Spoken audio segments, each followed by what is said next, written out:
hunter. You're a hunter. And a fisherman. You're outdoorsman. Yeah. All right. Now, as this man walks up here, you may be thinking to yourself, is he going to be interesting? Is he going to be boring? Well, you can ask yourself a question. Do I feel lucky? Well, do you, punk? That's a famous line from me in my middle years as an actor.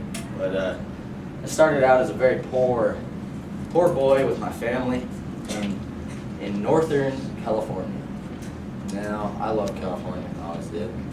Stayed true to it throughout my life, but my father and I and my family, we never had good money. And so I went to a normal high school as a normal teenager, and I took part in play there. And I had so much fun with it that I thought maybe I should pursue a career in acting. And that's what I tried to do.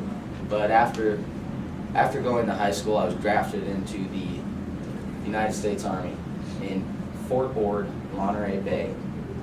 And I loved it there. It's another part of California, much like where I was from in North Central California. And it was probably one of the best things that ever happened to me there in Fort Ord. I met two gentlemen, Martin Miller and David Jensen. They were actors from television, which wasn't big back then. It was pretty small, you know.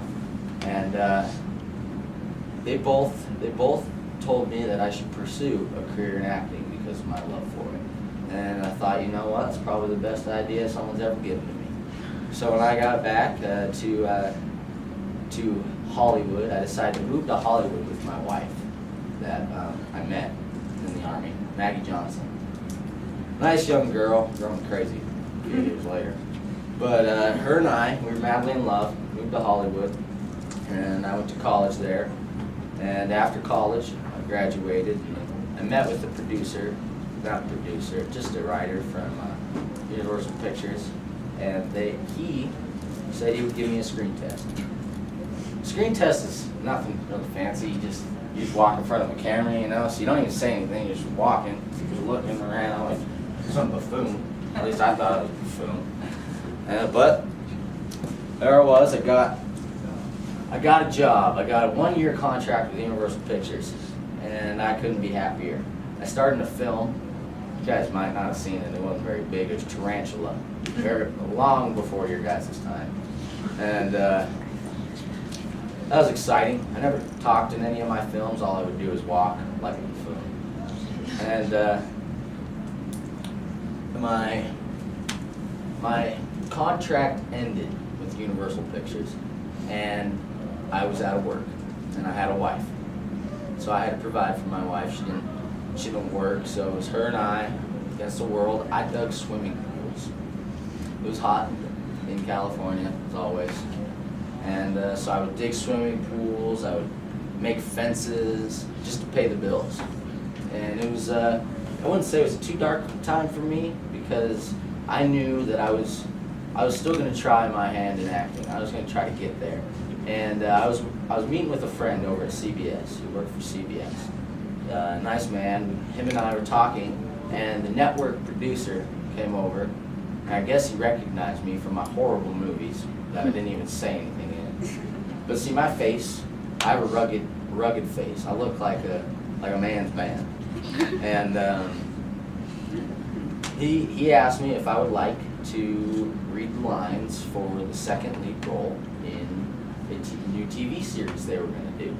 And I read for him, and within a week after that, I was now a secondary lead on the TV show Rawhide. I don't know if anyone's heard of that. Still way before your time. And I loved that show.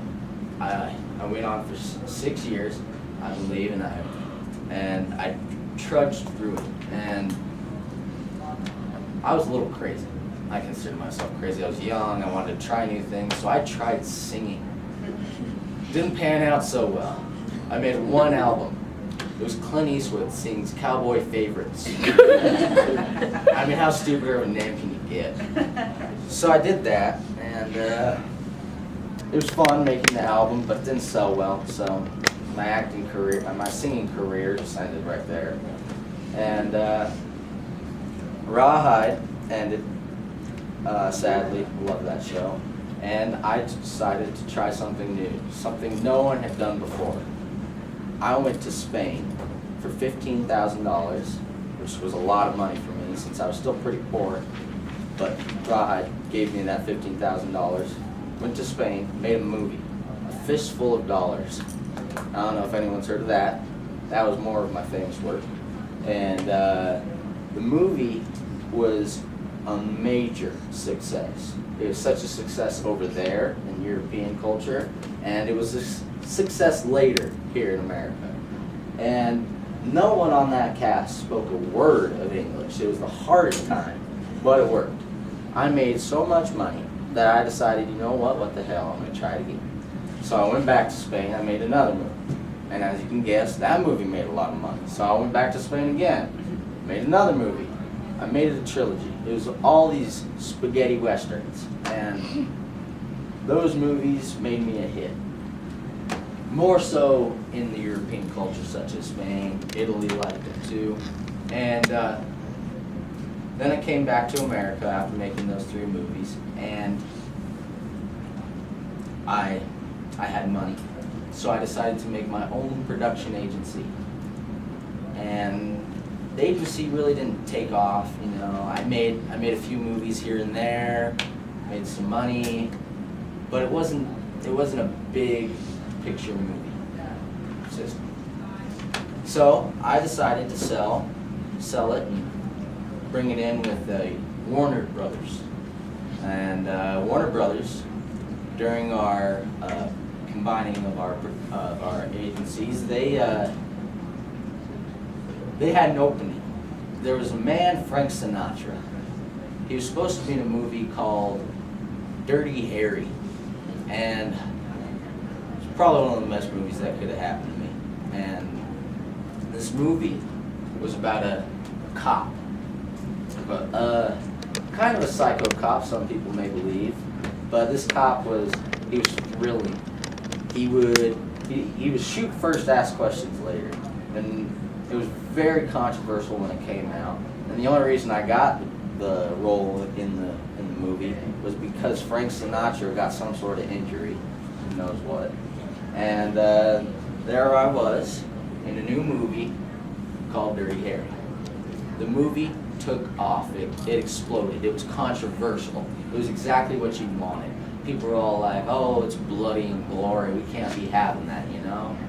And as I said, when I came up to you guys, my twist on one of the famous lines from the movie, the original movie Dirty Harry, of "Do you feel lucky, punk?" That exploded. People were saying it all the time. It was a huge hit, and Warner Brothers decided, let's make another movie. That movie, it was good, not as great as the first, I believe, because my character, I'm a man, a few words. I like to think of myself, and that movie really got my career going. Then I made 3 more of those after that, made even more money, and then I decided, you know what, I'm done working for other people, I'm going to become a director, because I want to tell other people what to do. I don't like being told what to do. So I became a director, and I've directed some recent films such as Gran Torino and American Sniper. And I hope you love those movies. I imagine you guys have seen them.